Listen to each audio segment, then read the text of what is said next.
परमेश्वर का नियम .org। भाग 2 झूठी उद्धार योजना। शैतान की रणनीति, जातियों को गुमराह करना। मसीह के अनुयायी जातियों को ईश्वर की व्यवस्था से विमुख करने के लिए शैतान को एक कट्टरपंथी कदम उठाना आवश्यक था। यीशु के स्वर्गारोहण के कुछ दशकों तक चर्च यहूदिया के यहूदियों, प्रवासी यहूदियों और जातियों से मिलकर बने थे। यीशु के कई मूल शिष्य अभी भी जीवित थे और इन समूहों के साथ घरों में सभा करते थे।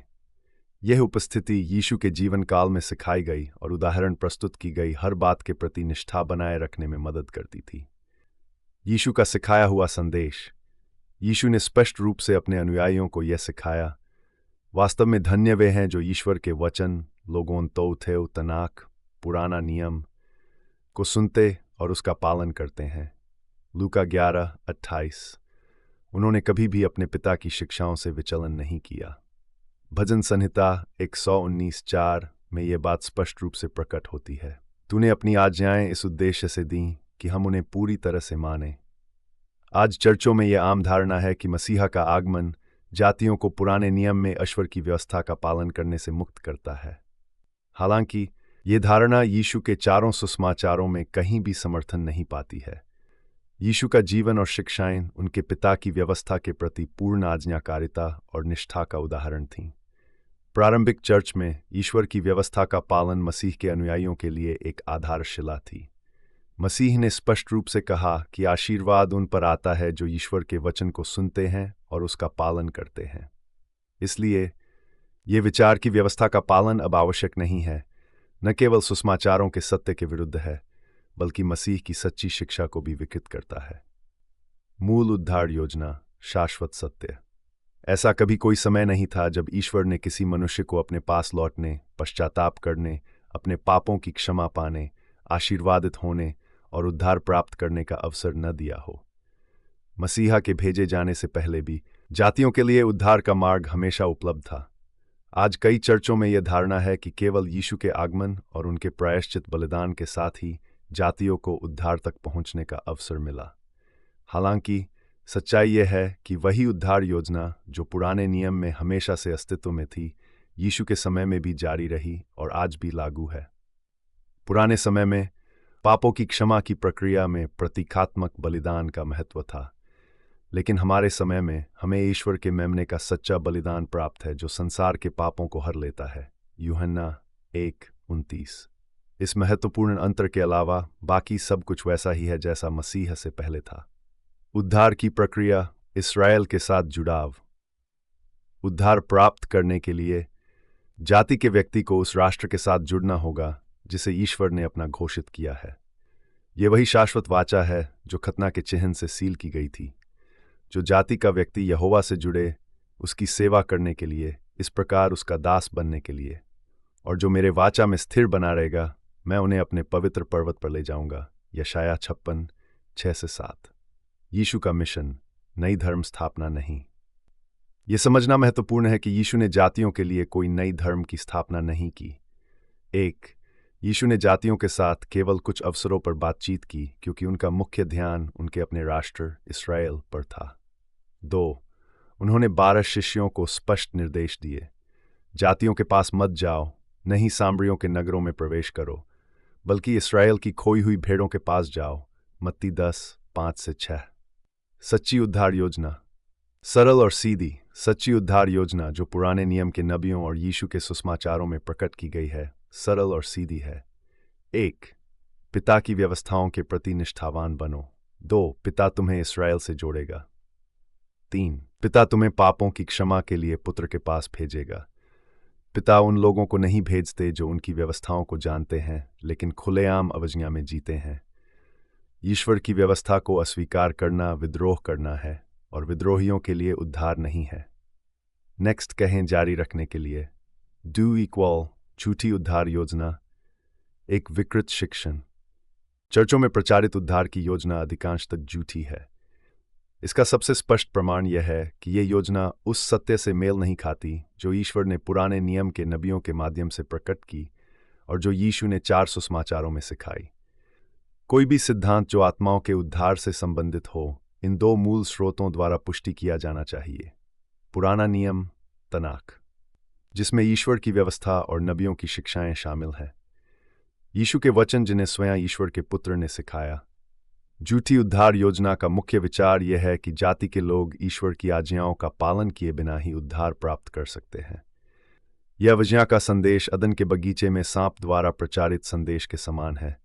निश्चित रूप से तुम नहीं मरोगे, उत्पत्ति 3:4-5।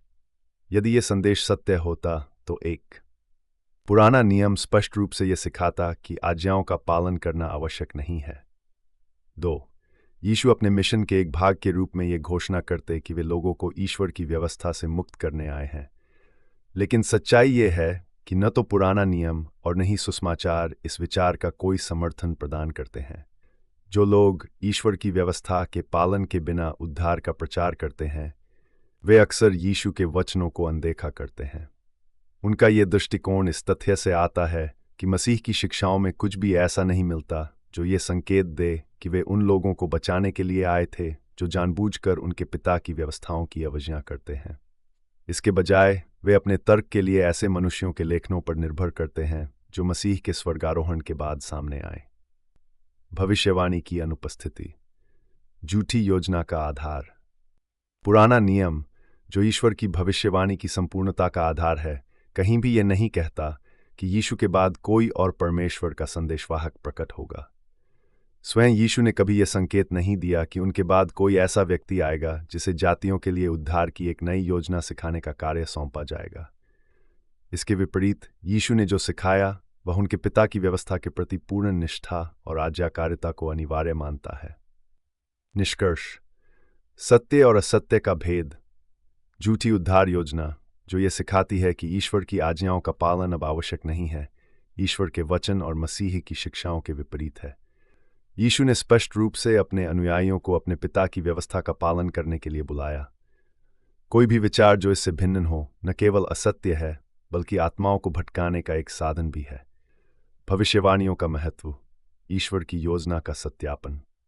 ईश्वर की प्रकट की गई बातों के लिए अधिकार और पूर्व निर्धारित नियुक्ति की आवश्यकता होती है ताकि वे वैध मानी जा सकें। हम जानते हैं कि यीशु पिता के भेजे हुए हैं क्योंकि उन्होंने पुराने नियम की भविष्यवाणियों को पूरा किया। लेकिन यह भी उतना ही महत्वपूर्ण है कि यीशु के बाद नए शिक्षाओं के साथ किसी अन्य मनुष्य के भेजे जाने की कोई भविष्यवाणी नहीं है। हमारी उद्धार से संबंधित सारी जानकारी यीशु में समाप्त होती है। उनके स्वर्गारोहण के बाद जो भी लेखन आए, चाहे वे बाइबल के भीतर हों या बाहर, उन्हें सहायक और गौण माना जाना चाहिए। किसी भी ऐसे मनुष्य के आने की भविष्यवाणी नहीं की गई जो हमें कुछ ऐसा सिखाने के लिए नियुक्त किया गया हो जो यीशु ने नहीं सिखाया। कोई भी सिद्धांत जो यीशु के 4 सुसमाचारों के वचनों के साथ मेल नहीं खाता, उसे असत्य के रूप में अस्वीकार किया जाना चाहिए, चाहे उसकी उत्पत्ति, अवधि या लोकप्रियता कुछ भी हो। नेक्स्ट कहें जारी रखने के लिए। 3. पुराने नियम की उद्धार संबंधी भविष्यवाणियां। मलाकी के बाद उद्धार से संबंधित सभी घटनाओं की भविष्यवाणी पुराने नियम में की गई थी। इनमें शामिल हैं: 1. मसीहा का जन्म, यशाया 7:14, मत्ती 1:22-23। 2. यूहन्ना बपतिस्मा देने वाले का एलिय्याह की आत्मा में आगमन, मलाकी 4:5, मत्ती 11:13 से। मसीह का मिशन, यशाया 1:1-2, लूका 4:17-21। यहूदा द्वारा मसीह का विश्वासघात, भजन संहिता 41:9, जकरिया 11:12-13, मत्ती 26:14-16, मत्ती 27:9-10। 5. उनका न्याय, यशाया 53:7-8, मत्ती 26:59-63। 6. उनकी निर्दोष मृत्यु, यशाया 53:5-6, यूहन्ना 19:6, लूका 23:47। 7. धनी व्यक्ति की कब्र में उनका दफनाया जाना, यशाया 53:9, मत्ती 27:57-60। भविष्यवाणियों की अनुपस्थिति। उद्धार के नए तरीके का अभाव। कोई भी भविष्यवाणी इस बात का उल्लेख नहीं करती कि यीशु के स्वर्गारोहण के बाद किसी व्यक्ति को यह कार्य और अधिकार दिया जाएगा। 1. जातियों के उद्धार का एक अलग तरीका विकसित करना। 2. ऐसा तरीका सिखाना जो ईश्वर की व्यवस्था की अवज्ञा में जीवन जीने की अनुमति देता हो। 3. यह दावा करना कि अवज्ञा करने वाले को भी स्वर्ग में खुले हाथों से स्वीकार किया जाएगा। निष्कर्ष: भविष्यवाणी के बिना, अधिकार के बिना। ईश्वर की योजना में किसी भी नई शिक्षा या उद्धार के नए तरीके का अधिकार केवल तभी मान्य हो सकता है जब उसे भविष्यवाणी के माध्यम से पहले से घोषित किया गया हो।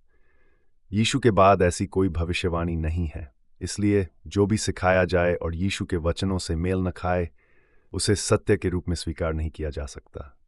यीशु की शिक्षा, वचन और कार्य के माध्यम से मसीह का एक सच्चा अनुयायी अपने पूरे जीवन को उनके उदाहरण के अनुसार ढालता है। यीशु ने स्पष्ट रूप से सिखाया कि उनसे प्रेम करने का अर्थ है पिता और पुत्र दोनों के प्रति आज्ञाकारी होना। यह आदेश कमजोर हृदय वाले लोगों के लिए नहीं है, बल्कि सिंहाज जो परमेश्वर ध्यान केंद्रित करते हैं और अनंत जीवन प्राप्त करने के लिए जो भी आवश्यक है उसे करने के लिए तैयार रहते हैं। दोस्तों, चर्च और परिवार की ओर से विरोध को आकर्षित सकती है। खतना, बाल और दाढ़ी, सप्त, अशुद्ध मांस और तसीतीत पहनने की आज्ञाएं आज अधिकांश ईसाई समुदायों द्वारा अनदेखी की जाती हैं। जो लोग इन आज्ञाओं का पालन करते हैं और परंपरा का हिस्सा बनने से इनकार करते हैं, उन्हें उत्पीड़न का सामना करना पड़ सकता है, जैसा कि यीशु ने मत्ती 5:10 में हमें चेतावनी दी थी।